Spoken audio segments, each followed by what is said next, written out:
Halo semuanya, setelah di part yang pertama kita udah bahas ada 8 saham yang dividen yield-nya gede yang bagus buat investasi jangka panjang. Di part yang kedua ini kita bakalan bahas ada 7 saham lagi yang juga dividennya gede dan bagus buat investasi. Tapi sebelum mulai, subscribe dan tekan lonceng notifikasi supaya kalian terus up to date sama channel Todopedia. Oke yuk langsung aja kita mulai.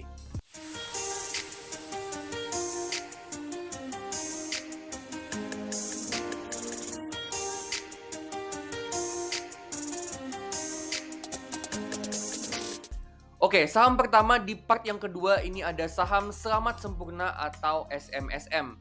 SMSM ini perusahaan manufaktur yang memproduksi komponen kendaraan sama komponen mesin industri. Nah, SMSM ini dividen yield-nya termasuk agak kecil sebenarnya, cuma 5%.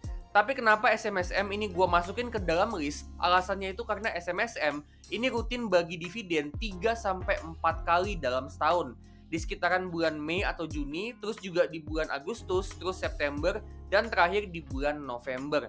Nah, dengan begitu, potensi compounding dividennya jadi lebih gede. Kenapa lebih gede? Karena katakanlah kalau SMSM ya bagi dividen di bulan Mei, Agustus, sama November misalnya, artinya kan dividen yang di bulan Mei itu bisa dipakai buat beli lagi sahamnya SMSM supaya dividen berikutnya di bulan Agustus itu jadi lebih gede. Terus dividen di bulan Agustus juga bisa dipakai buat nambah lagi sahamnya supaya di bulan November dividennya lebih gede lagi. Dan gitu juga seterusnya. Nah, SMSM yang rutin banget bagi dividen ini ternyata memang di backup sama kondisi balance sheet yang memang bagus banget. Dimana uang cashnya doang itu udah banyak dan lebih dari cukup untuk melunasin semua utangnya SMSM. Jadi SMSM ini bisa dibilang perusahaan yang bebas utang. Selain itu juga free cash flow sama operating cash flow-nya SMSM ini rutin positif dalam beberapa tahun terakhir dan juga dalam tren yang bertumbuh. Yang artinya SMSM ini bisa hasilin uang kas masuk dari operasional bisnisnya dan uang kas masuknya itu terus bertumbuh. Nggak cuman itu aja, revenue sama profitnya SMSM juga trennya bertumbuh dan dengan tingkat pertumbuhan yang cukup bagus. Nah, kinerja SMSM yang bertumbuh ini juga ngebuat dividen yang mereka bagiin itu ikutan tumbuh dari beberapa tahun terakhir.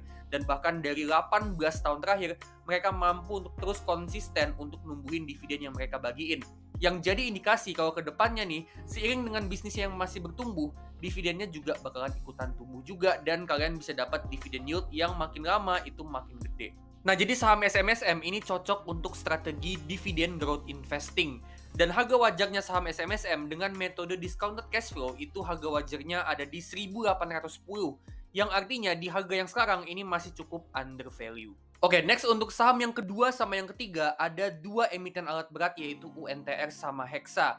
Nah, UNTR sama Hexa ini dividennya ada di 9,8% untuk UNTR sama 14,8% untuk Hexa. Yang mana ini dividen yield yang gede dan bisa jadi opsi untuk dividen investing. Nah, dividennya yang gede ini didukung dari kondisi balance sheet mereka yang lumayan bagus. Dimana current ratio-nya itu di atas 100% yang artinya utang jangka pendeknya itu udah bisa dilunasin. Terus untuk liabilities to equity, UNTR ini ada di bawah 100% yang artinya ekuitasnya bisa ngelunasin utangnya. Sedangkan untuk Hexa ada di 148% yang artinya modalnya itu belum cukup buat ngelunasin utang. Jadi liabilities to equity-nya Hexa ini agak kurang bagus. Tapi menurut gua nggak apa-apa ya, seenggaknya kemampuan bayar utang jangka pendeknya ini masih bagus. Terus secara cash flow, free cash flow-nya mereka berdua ini dalam kondisi yang positif dan untuk Hexa ini trennya bertumbuh dari beberapa tahun terakhir.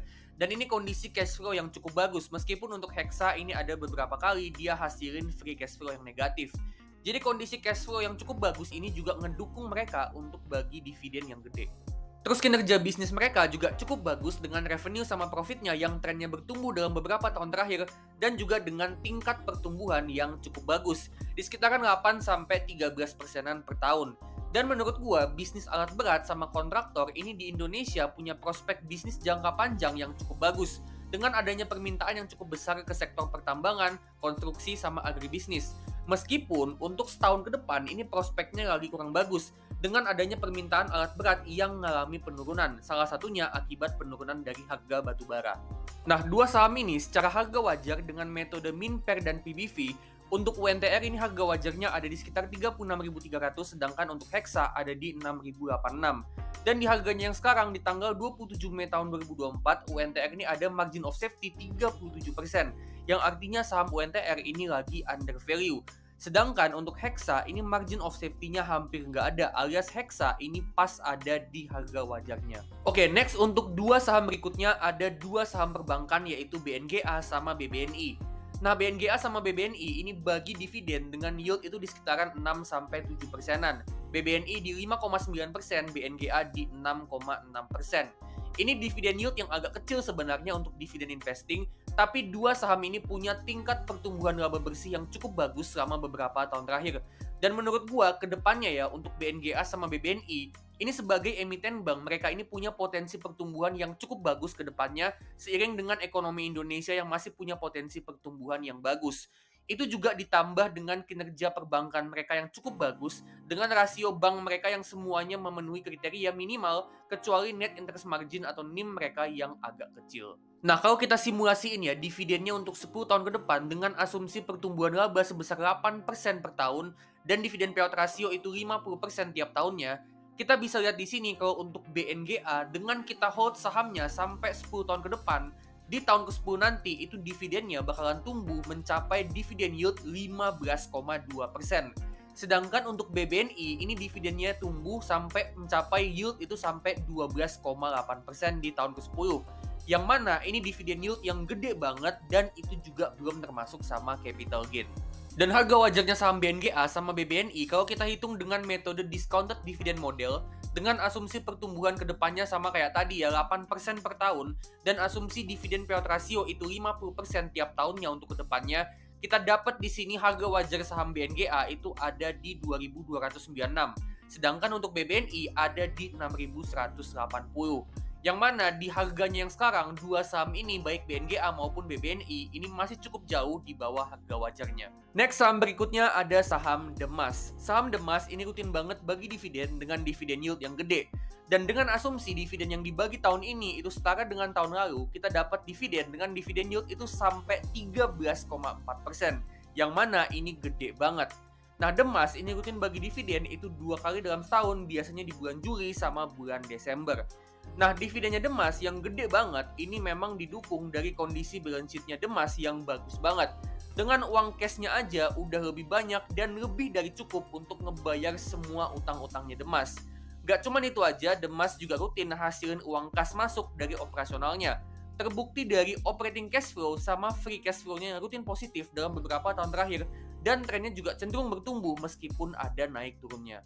Nah, Demas ini dari beberapa tahun terakhir mampu untuk numbuhin revenue sama profitnya dengan tingkat pertumbuhan yang lumayan bagus. Tapi Demas ini menurut gua kedepannya dia punya potensi pertumbuhan yang terbatas. Kenapa terbatas? Karena Demas ini dia bagi dividen dengan dividen payout ratio itu di sekitaran 90%.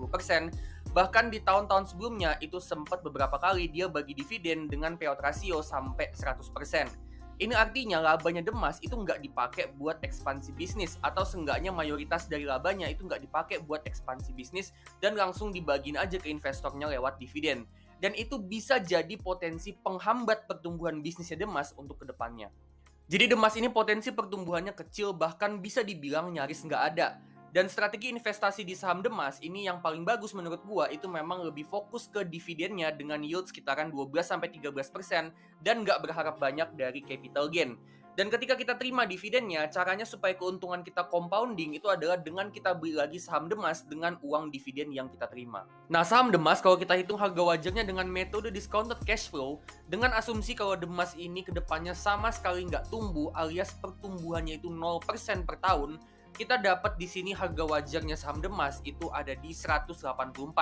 Yang artinya saham Demas ya di 160-an, 163, ini saham Demas termasuk under value. Dan kita ke saham yang terakhir ada saham BSSR. BSSR ini rutin bagi dividen dengan dividen yield yang gede banget di sekitaran 14-15%. Gak cuma itu aja, tapi dividen yang dibagiin itu juga dengan dividen payout rasio yang cuma 60%. Artinya dari laba yang dihasilkan sama BSSR tiap tahunnya, 60% itu jadi dividen dan 40% sisanya itu jadi uang yang disimpan untuk nantinya BSSR ini bisa investasi untuk ngembangin bisnisnya. Ini bagus ya, artinya nggak cuma dividennya aja yang gede, tapi dia juga masih ada punya uang, masih ada punya sisa uang yang dipakai buat ngembangin bisnis. Dividennya BSSR yang gede ini ditopang dari kondisi balance sheet-nya yang bagus, di mana current asetnya itu mampu untuk ngebayar semua current liabilities-nya. Dan total equity-nya BSSR ini udah jauh lebih gede daripada total semua utangnya BSSR. Jadi BSSR ini bisa dibilang lebih dari mampu untuk ngebayar semua utangnya. Dan itu pertanda kalau kedepannya mereka masih mampu untuk terus bagi dividen dengan dividen yield yang gede. Selain itu, BSSR ini pertumbuhan bisnisnya luar biasa masif banget.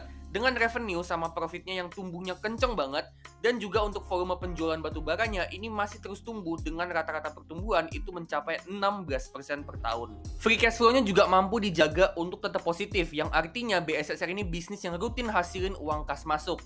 Yang mana uang kas masuk inilah yang nantinya bakalan dipakai buat bagi dividen. Jadi memang dari kondisi balance sheet-nya yang bagus, plus juga dari kondisi free cash flow-nya yang positif, ini mendukung banget untuk BSSR kedepannya rutin bagi dividen dan dengan dividen yield yang gede.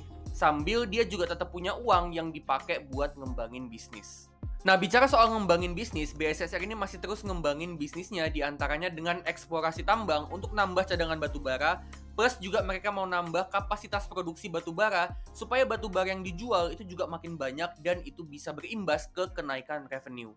Saham BSSR kalau kita hitung harga wajarnya dengan metode min per dan PBV, kita dapat harga wajarnya di sini ada di 4.560. Yang mana di harga sekarang di harga 3.870 BSSR ini masih under value dan ada margin of safety di sekitaran 15%. Oke, jadi itu dia ya part yang kedua. Dan dari 7 saham di part yang kedua ini kita bisa dapat dividen itu di bulan April, Mei, Juli, Agustus, September, Oktober, November, sama Desember. Dan kalau kita gabung sama saham-saham yang ada di part pertama, maka kita bisa dapat dividen itu hampir di setiap bulan kecuali di bulan Februari. Jadi ini dia ya 15 saham dengan dividen yield yang menarik buat investasi jangka panjang. Nah, 15 saham ini bisa kalian jadiin referensi kalau mau ngebangun satu portofolio investasi dividen investing untuk jangka panjang, di mana kita bisa dapetin penghasilan dividen di hampir setiap bulannya. Nah, portofolionya ini komposisinya terdiri dari 6 saham bank, 4 saham tambang batu bara, 2 saham alat berat, 1 saham otomotif dan manufaktur, 1 saham holding company, dan 1 saham properti. Di sini gue sengaja ya pilih saham perbankannya itu paling banyak. Alasannya itu supaya kita juga dapat exposure yang gede ke sektor yang secara langsung kena dampak dari pertumbuhan ekonomi Indonesia yang menurut gue kedepannya masih bagus banget. Yang mana itu adalah sektor finansial. Oke, jadi sekian dulu ya videonya. Kalau kalian suka sama video ini, klik like, share ke teman kalian, dan kalian juga bisa kasih super thanks supaya bisa ngebantu channel ini untuk terus tumbuh.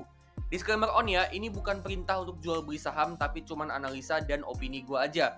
Keputusan ada di tangan masing-masing 100% dan pastiin tetap do your own research. Oke, kalau gitu gue pamit dulu dan sampai ketemu di video selanjutnya.